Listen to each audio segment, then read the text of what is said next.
Hello, this is Kyle, also known as AlienTude, and today I am reviewing this two-handed falchion made by Chris Fields of Sterling Armory. Now you should know that this is not my sword. Sword friend Robert bought it from Sterling Armory at SoCal Sword Fight through me and graciously has allowed me to hold on to it for a couple months in order to do this review. So a huge thank you to sword friend Robert. It is greatly appreciated. Now this sword cost $1,170 and it was one of two-handed falchions that Chris Fields brought to Sterling Armory. The other one was a green gripped one, a little bit shorter, and as it turns out, Vic over at Unsheathed Sword Reviews ended up buying that. So you're going to get a review of that sword at some point over on Unsheathed Sword Reviews, which I will link in the description. And you should know that I consider Chris Fields to be a friend. I will try not to let that affect this review and bias me in any way, but I want you to know that right up front so that you can judge for yourself. Now, if you're not familiar with Chris Fields or Sterling Armory, you should be. First off, go back through my history of reviews. I've reviewed a good number of Sterling Armory swords. And like the title of this video says, Chris Fields is severely underrated and he deserves your attention. His swords are outstanding. Spoiler alert for this review, this is another one. And I'm not really going to talk about the historical nature of this sword too much, other than to say that while two-handed falchions are sometimes seen in artwork, there aren't any actual falchion blades like this that I'm aware of in the historical record of actual artifacts that we have. But this type of sword would be kind of considered an Elmsley type 4B plus without the fuller. And the plus would be basically how much this sword curves. And there are some messers with this kind of blade, but no falchions that have been found, at least, that have a two-handed hilt to my knowledge. Looking at the hilt here, let's start with the pommel. This is kind of an interesting pommel in that it's kind of a type T, but kind of flattened also. Normally a scent stopper is going to be pretty much symmetrical all around, whereas you can see here, it's definitely not. It's definitely wider than it is thick, and it's kind of been flattened. In addition, this side is different geometry than this side, which is really cool because when you're holding it, that acts kind of like a stop for your offhand. So I really like that little extra detail. It's a pretty unique looking pommel and really attractive. It extends the grip because you can very much grip the sword with this pommel. And just, it's something unique and different, and I really like it. The facets are all very nicely done. The lines are very crisp without being sharp at all. There's no hot spots anywhere on here. I can run my fingers. I don't feel anywhere that would hurt to grip or have a swing and kind of, those reverberations going through the sword and giving you hand shock. That's not going to be a problem with this pommel. The transition to the leather is very good, especially with this riser here. Kind of helps that transition be a little bit smoother. The finish on here is pretty typical for Chris's work. There's a satin on here with some grind lines, although if we look at the bottom of it, it's a bit rougher than you'll normally see on Chris's work.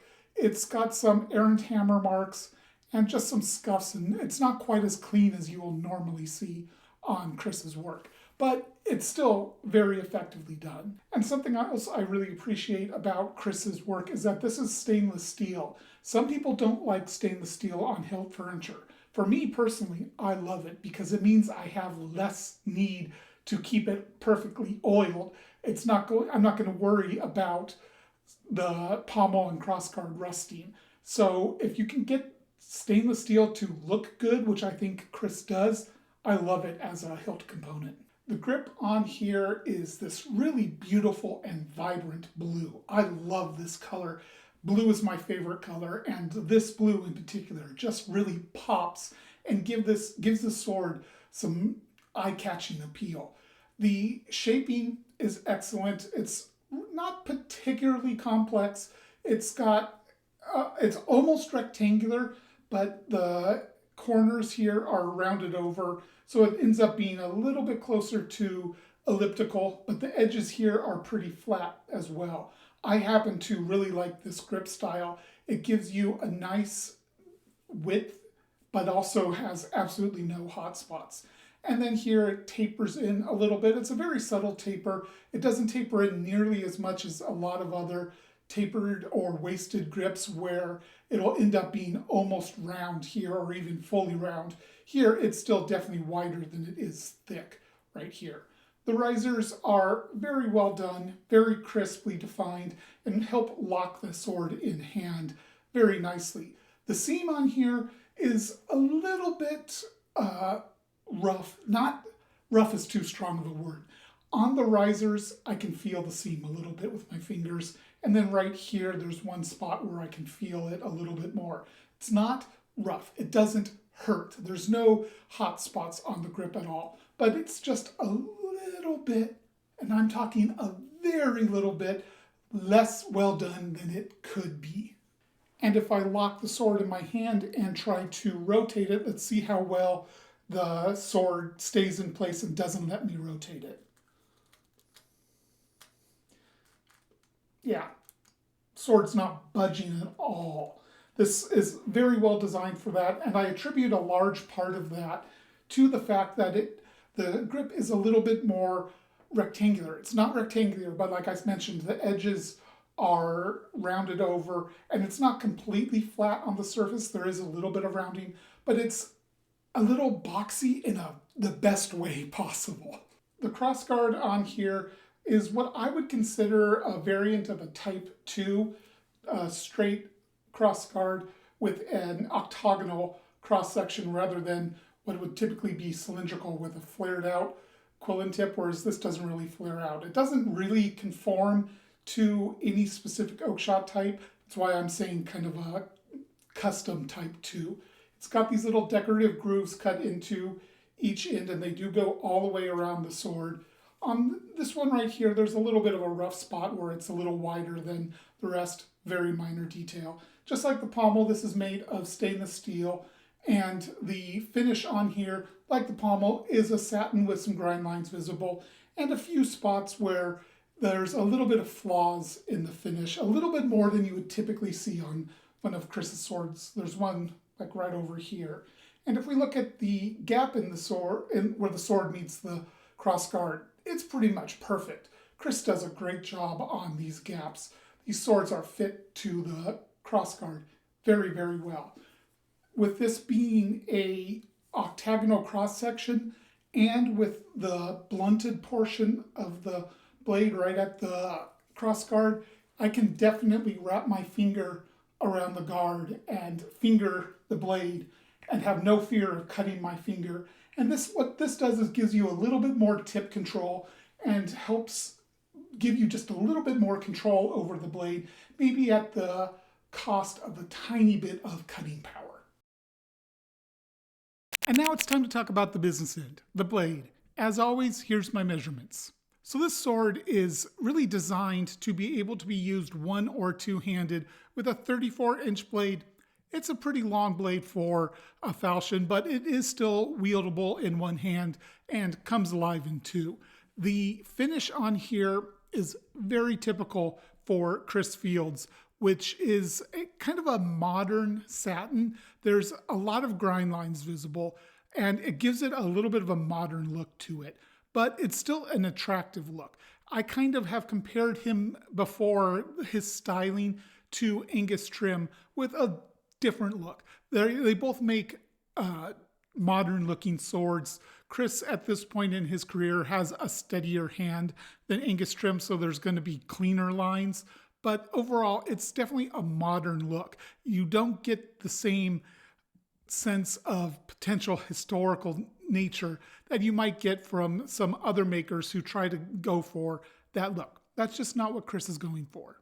What Chris does go for, though, is handling and performance, and that shows in the specs of the sword. It has excellent distal taper, the blade is very well formed, and I really like some of the subtlety in the geometry here. You know, at first glance, this just looks like a flat blade, but there's actually a little bit of almost like a shinogi here, like kind of like on a katana where there's a ridge here. There's one here, it's a pretty subtle one. And then there's also this kind of notch in the spine of the blade, which you definitely do see on some Kriegsmessers and the like. The Albion Connect has something similar. And overall, it's just a really effective blade and very attractive. I really like the look of this type of single-edged sword. If we look down the surfaces of the blade, we do see some rippling here. There's not a ton, but it is there, and it's something that could be improved. I have other swords from Chris that have no rippling, so this one has just a little bit more than I would typically see from him. The beveling is very well done. You might see what looks like a secondary bevel, but it's actually not a secondary bevel. It's apple-seeded over, and then it's polished at a little bit different of a polish than the rest of the blade. So that's why you can see it, and it ends up looking like a secondary bevel. But it isn't. It is a smooth transition from the planes of the blade into the edge. I'm going to test the edge on some paper. Now, in my experience, Chris usually puts a very good edge on his sword, so I expect it to be able to do well. What I am hoping for when I cut paper is a good clean slice, that the sword does not have trouble biting into the edge of the paper. That to me indicates a pretty functional edge. You don't necessarily need that to be a good cutter, but you know, that extra bit of sharpness certainly does help. And that's pretty much exactly what I was expecting out of this. Super easy to bite into the paper, clean cut right all the way through. Very easy to cut paper with the sword. Like I said, Chris normally puts a very good edge on his swords, and this one's no exception. All right, cutting with this falchion. If you've seen either of the shorts that I posted featuring this sword, you probably already know what I'm going to say. One of those shorts, I described it in the title as a cheat code for backyard cutting, and I 100% stand by that description. This sword makes backyard cutting incredibly easy. Chris Fields puts a very good edge on his swords. I'd say of the big makers, Sterling Armory really isn't one of the big makers, but of them, he puts the best edge. Better than Albion, better than Angus Trim, better than Valiant Armory. Chris Fields puts a very usable edge on, and it makes sense. He's a competition cutter, and so he's going to put good edges on his swords. When you combine a good edge with a sword that has the geometry for cutting, like this does, the sword's going to make cutting a lot easier on you and rely less on your technique to do good and just kind of make up for poor technique. So this is an excellent sword for just going out in the backyard and having fun. You know, just cutting water bottles cuts through them so easily. When I was cutting water bottles with it, one of the ways you can tell that I've had a good cutting session is when the bottles are all falling down rather than flying away. So the more bottles that are near the stand on the ground when I'm cutting, you can generally tell that I'm having a better cutting session. Well, with this sword, I had to kick bottles out of the way because there were too many pieces near me when I was cutting. It just, the bottles were just dropping. There was no flying of targets, really. And, you know, that's a testament to how good this sword is. With tatami, very easy cuts. I was able to get some really good ones. My second cut on the tatami, I was super happy with it. I cut through, and it didn't just, the top piece didn't just completely drop, but it did not go flying far at all. And it just was a very satisfying sword to cut tatami with. So when you have a sword with a very good edge and geometry that is very good for cutting, it makes up for your technique some, for sloppy technique. You know, my technique is still very much a work in progress. So this kind of sword will give me that kind of fun backyard cutting experience. That's just so much fun. And while it may not be the best sword for training because it's doing a lot of the work for me, it's just a lot of fun to cut with. So if you've watched a good number of my reviews, you probably already know that I am going to say that this sword handles incredibly well. Chris Fields does something with his swords that really speaks to me, at least. Every sword of his that I have picked up immediately just has that, wow, this feels great in the hand. This moves around so well. Good amount of authority in the cut, but balanced well. Just very, very lively in the hand. If we look at it, it's balanced right around 4 inches. And with a 34-inch blade, that's a pretty good spot for a balance of thrust and cut, with maybe a little bit more focus on the cut. The blade is flexible, honestly a little bit more flexible than you would oftentimes see on single-edged swords, but I mean, we're not talking a whole lot there. And the percussion node in the blade is in a perfect spot. It's like right about here, right at the sweet spot, right before the blade starts narrowing quite a bit and getting to be where it'd be a less effective cutter. Although if you look at it, it's still pretty wide up here. You could do tip cuts with this, I think, pretty effectively. So like I said, a good amount of authority in the cut, but quite nimble as well. Something that I can easily start a cut and then redirect without a lot of effort. I can, stop the sword very easily. I can stop it right basically into long point if I want to. It's a very nimble sword. And one of the things I like is with the grip, I can keep my hands right like there. Recently I've been tending to like my hands a little closer on a long sword or a two-handed grip than spread them apart. But I can slide my hand down to the pommel and grip down here very effectively and basically get more leverage in the cut if I want to. Like I said, I generally am finding bunching my hands together a little bit more effective for me personally right now in my cutting journey. One thing that's really interesting is because this pommel is not quite symmetrical, it actually swells up a bit more here than on this side. It actually acts as something of a hand stop where your fingers kind of stop naturally as you slide your hand down the grip a little bit onto the pommel. That's a nice little touch that makes it very effective of a pommel, aside from all the other things the pommel does. Now, this is also wieldable one-handed. I did a little bit with that, but I tend to not particularly like to use swords one-handed. Once they get up over 3 pounds, I find my wrist starts getting kind of sore pretty quickly when I do that. And that's probably 2 things. Not being particularly in shape and age. As I'm getting older, joints and everything start hurting a lot more, even on the simplest of activities. But it is definitely wieldable one-handed. And I can still stop the sword pretty well, which is one of the areas I find it can be difficult to stop a heavier sword in one hand. I can find sometimes they will end up dragging the sword down and pulling, and, doing that ulnar deviation that you really don't want on your hand. 2 hands, it's very easy to stop the cut without doing that. One hand, I find it a little bit harder, but it's still very, very doable with this sword. And you might have heard this just from my, swinging the sword around a little bit here, but this is a very noisy sword. It creates a lot of tachikaze.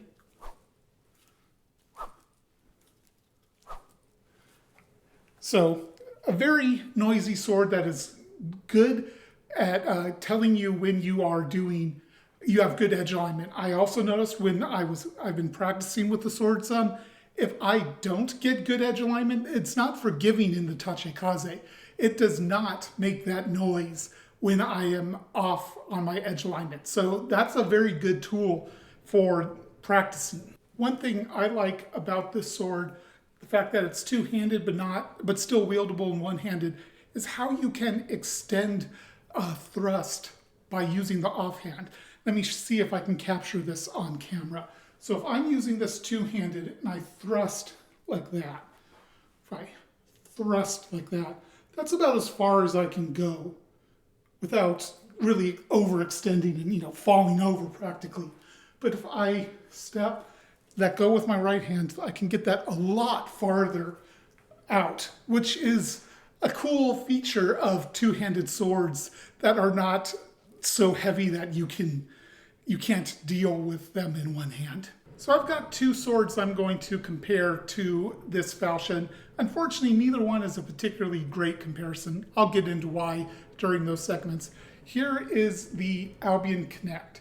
And I chose this one probably pretty obviously because the blades are actually quite similar. The Connect has a fuller, stays a little bit broader, but they are pretty similar blades. Now the hilts are obviously very, very different. They're both two-handed hilts, but the Connect is a Kriegsmesser, so it's got a noggle, a completely different hilt construction. The two-handed falchion from Chris is 3 pounds 5 ounces about. The Connect is more like 3 pounds 1 ounce, so it's a quarter of a pound lighter. That definitely does make a difference. So picking up the Connect, I immediately feel two things that are just incredibly different. The overall sword feels lighter. The hilt, especially back here, feels lighter. I don't have that big pommel that is acting as a counterweight as much, and I immediately feel that with the Connect. It has a very different feel in the hilt to the falchion. The blade feels a little bit lighter, a little bit faster. Yeah, it feels a little bit faster, but also quieter. I am also struggling to get tachikaze with it. I might just, because I'm not particularly used to this grip style, I can definitely get some, but it's definitely a quieter sword than the falchion. And like I said, the way the hilt feels, not having that pommel here, definitely changes the feel of this. So the important thing to take from this, in my opinion, is that this falchion is not at really Connect replacement, if you will. And yeah, so I picked the falchion back up. Again, immediately I feel this weight back here, and it's a good weight. I like the way that feels. I am used to the way that feels. I'm not as used to the way the Connect feels. Now, I don't think it's a particularly great comparison anyways, because the Connect is discontinued, and I really try when I do these comparisons to give you a comparison to a sword that is available, something that you could go pick up and buy right now, so you would have, so it's useful to you. Well, unfortunately, the Connect's discontinued, and there just simply aren't a lot of two-handed single-edged swords available on the market, and I don't really have any. So unfortunately, that's one of the best comparisons I've got. And then the other comparison I've got is to this Longship Armory Heron Saber. Now these are pretty dissimilar blades. Not terribly dissimilar, but considerably different. The hilts are actually more alike than the falchion and the Connect, but this is a bit more of a saber than a falchion. Now, this is also not something that's readily available on the market. You can commission Longship Armory to get stuff, and they probably would make one of these for you. Although, at the time of recording, I know there is one of these available on the Sword Buyer's Guide forum at a very good price. So if you're at all interested, check that out. Another reason this is not a particularly good comparison, this is 2 pounds 11 ounces. So we're starting to get into half a pound lighter than the falchion. So it really doesn't feel much like the blade. The entire sword just feels so much lighter and quicker. And this one definitely feels like it is a full-on hand and a half. The falchion may be a bit more of a two-handed feel to me, but this is still very, very nimble with a good amount of authority in the cut. A little bit of tache-kaze, not doing that very well. A little bit of tachikaze, but not as much as the falchion. And overall, this is more of a kind of a Euro katana, in my opinion, than it is a falchion design. So again, not a particularly very good comparison, but I do feel, unlike the Kinect, I do feel some weight back here with the pommel, and it is definitely nimble, and it feels a little stiffer than the falchion, which, looking at the thickness, it almost certainly is. Yeah, there's very little flex to it there. So overall, just not really a great comparison, but still a very fun handling sword. So with the overall dearth of two-handed falchions on the market, that's unfortunately the best comparisons I'm going to be able to give you that might be at least somewhat useful to you. Now, since there, like I said, there is a serious dearth of them, if you are interested in getting a two-handed falchion that is a step above something like the Ronin Katana Euro Longsword number 10, I think it is. If you're looking for something higher end than that, that's in a two-handed falchion range, check out Chris from Sterling Armory. He doesn't make them all the time, but he does make them fairly regularly, maybe 1 to 2 a year. And they are one of the few ways to get a higher end two-handed falchion. So bottom line, this sword costs $1,170 if you were able to convince Chris to make another one of them. He typically doesn't do models. He just makes whatever he wants to make and sells them when they are ready.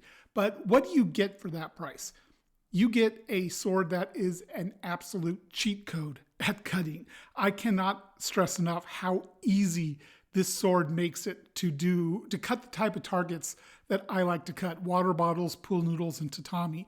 This sword cuts them with ease and does a ton of the work for you. You also get a sword that is sharp enough to do that right out of the gate. And that's not something that is very common in the higher end swords that are available. You know, Albions will typically have a good enough edge, but really not do you any favors with their edge. Angus Trim, his swords will be sharp enough to cut, but maybe a little bit lower than this, a little lower sharpness than this. Valiant Armory comes pretty close, but Chris Fields puts a very consistent and very effective edge on his swords. And that makes sense because he is a competition cutter himself. So, you know, he puts the edge on that he wants to be able to cut with.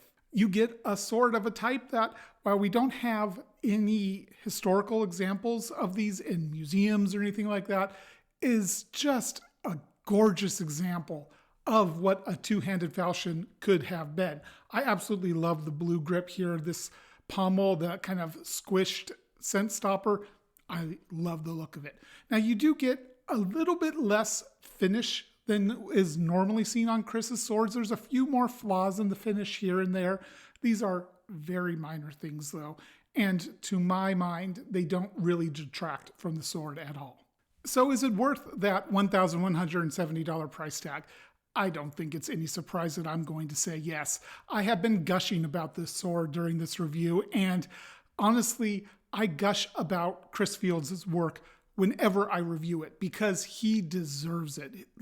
I have yet to pick up a single sword of his and not immediately have that kind of ooh moment and that I like this moment. There's something special about the way he designs and creates his swords, and they are a joy to pick up, to move around, and to cut with. Now, if you're just interested in aesthetics, some people may not like Chris's more modern aesthetic, but if you're interested in cutting or swinging the sword's performance, Chris Fields deserves your attention. This sword and every sword of his I've picked up is outstanding. And if you don't have a sword from Chris Fields in your collection, you should really see if you can do something to correct that gap because he deserves a spot in your collection.